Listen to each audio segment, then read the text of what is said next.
this morning, bread.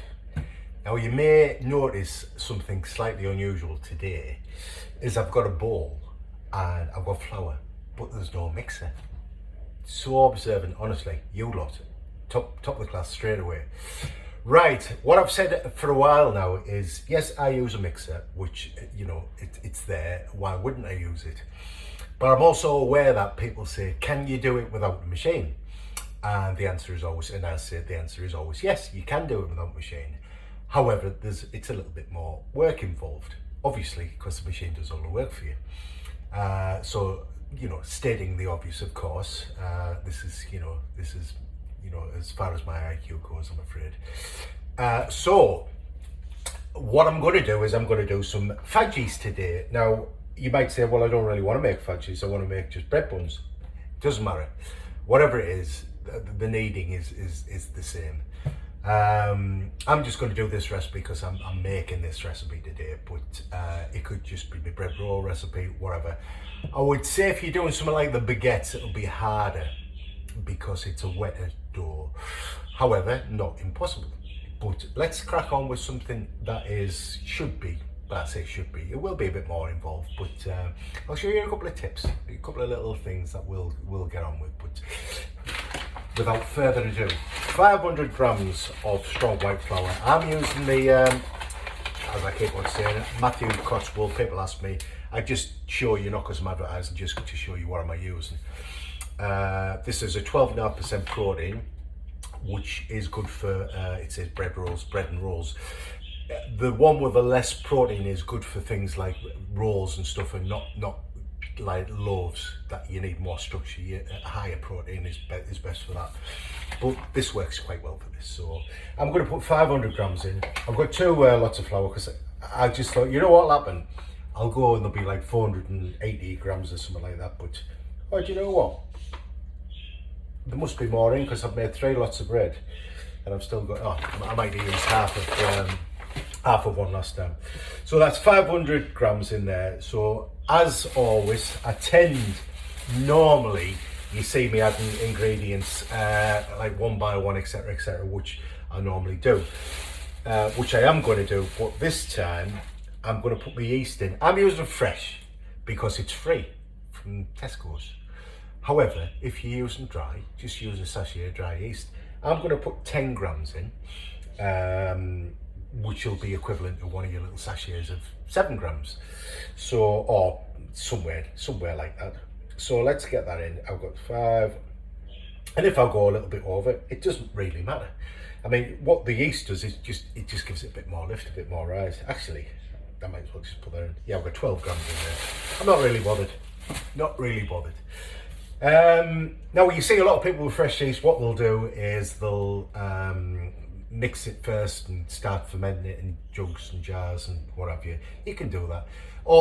And like I said, there's always a reason behind why you do things. The reason they did that is to make sure the yeast works, so you didn't put the yeast into a mix. Waste your flour because the yeast wasn't any good. So test your yeast first. Nowadays, like I say, Tesco's were only using this a couple of days ago, and so I know it works. And the dried stuff, you don't really need to test that, it's all good. The difference this time, what I am going to do is I'm going to mix this through the flour.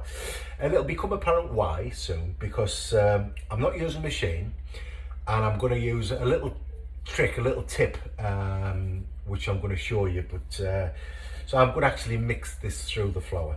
Okay, it's going to be obviously a bit longer process. But what I do want to do is mix this in because I'm going to be adding some salt. And I don't want the salt to kill the yeast because salt and yeast are not best friends even though they go in the same mix. Once they're all incorporated, it's all fine. But salt doesn't like yeast, yeast doesn't like salt. It's bad to go to a party together, honestly. Wouldn't last in a marriage. Well, one of them would, but the yeast wouldn't come off very well. There we go. So there we go. There's our yeast. It's going to be a bit more of a hands-on thing. I'm quite excited about this, you know. I've never done it. Well, probably did this when I was at school or something like that, but there we go. Right, 0 that. So I'm going to get me 10 grams of salt in, which I normally put in. Let's see, let the dog see their habit here. Let's see what we do here. 10 grams, which is generally 2 teaspoons, but like I say, I'm using sea salt.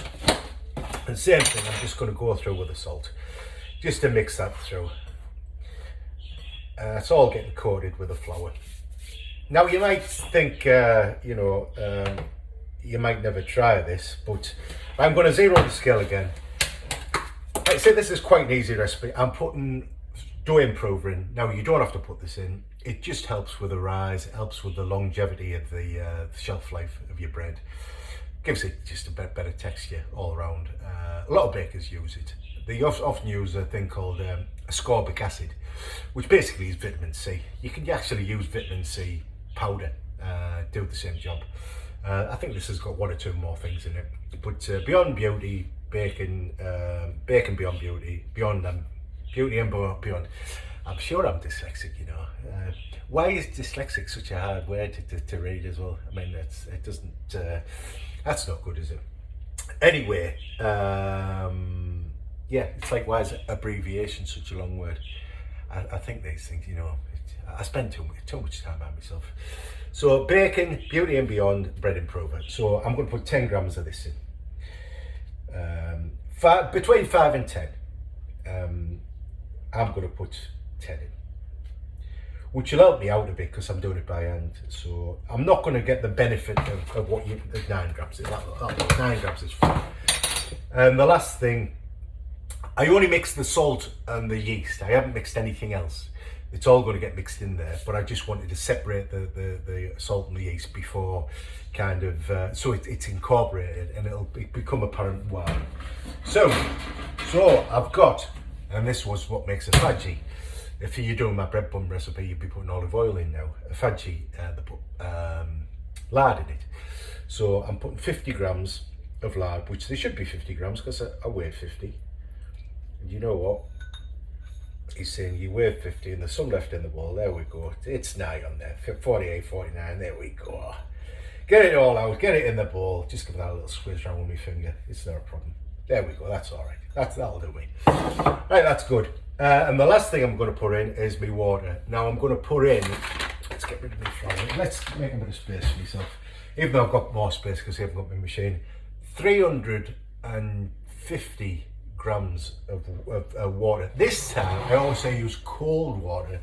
This time I'm using a mixture of warm and cold, so when you put your finger in you can't feel a difference. So it's blood temperature, so it's about 37, 38, 38 degrees, something like that. And I'm going to put 350 grams of our tepid water in there. Let's go. 350, come on, let's have you.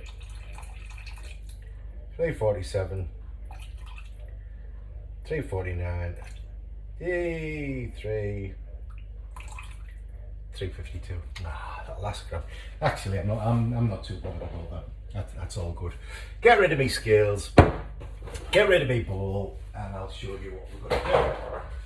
So the first thing, we're going to take our amazing food processor, aka dough scraper, and we're going to just go around the side and we're just going to pull the flour into the liquid. That's all we're going to do. We're going to just pull it around till it gets more. We're making a bit of dough cement, as it were.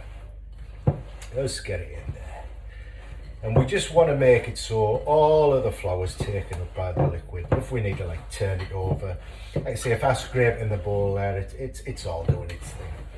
And we just want to make that a rough dough in the bowl. There we go. There we go. So it's taking up all the flour. It's clean on the side of the bowl. I've got it all over the bench, which is going back in. No, where's that? Man, that's the tip of a bread bun there. I'm a pensioner, you know. Well, I didn't say pensioner, I'm retired. I retired 3 years ago. Retired early, you know. Worked in the chemical industry for 32 years, working shifts, honestly. It took its toll. In the end, I just wanted to be out. So I had the opportunity. And anyway, it's a long story. I'll maybe come back to that one day while I'm bored and talk about that. But for now, this little retiree. Now we've incorporated it.